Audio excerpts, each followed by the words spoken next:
ৰাইজে স্থানীয় ৰাইজে কোৱা মতে যুৱকজনে ডেনড্ৰেট খাইছিলে। নিচাগ্ৰস্ত যুৱকজনে মানে এগৰাকী টিউচনত যোৱা ছোৱালীক মানে জোকাইছিলে। ছোৱালীগৰাকী ভয়ত ইয়াৰ পৰা পলাই গৈছিলে। তাৰপিছতে ইয়াতে কৃষ্ণনগৰৰ মানে ৰাইজ যিসকল মহিলা পুৰুষ আছে তেওঁলোকে এই বিদ্যুতৰ খুঁটিৰ লগত যুৱকজনক বান্ধি থৈছিলে। পৰৱৰ্তী সময়ত মই হোজাইৰ পৰা ঘৰলৈ যোৱাৰ পথত দেখা পাইছোঁ যে যুৱকজনক ইয়াতে খুঁটিত বান্ধি থৈ দিছে।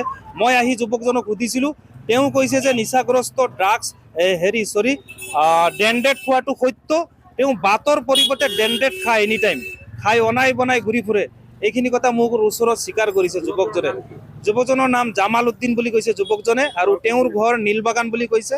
তাৰ পাছতে মই নিজে আৰক্ষীক ফোন কৰিছিলোঁ, স্থানীয় লোকেও ফোন কৰিছে। তাৰ পাছত আৰক্ষী আহি যুৱকজনক ইতিমধ্যে উদ্ধাৰ কৰি লৈ গৈছে। লগতে ডেনড্ৰেটৰ যিসমূহ কণ্টেইনাৰ, যিসমূহ আচলতে সামগ্ৰীসমূহ বহুকেইখন মানে ধৰক আপোনাৰ 10-15টা কণ্টেইনাৰ উদ্ধাৰ কৰি লৈ গৈছে ডেনড্ৰেটৰ, পুলিচে লৈ গ'ল।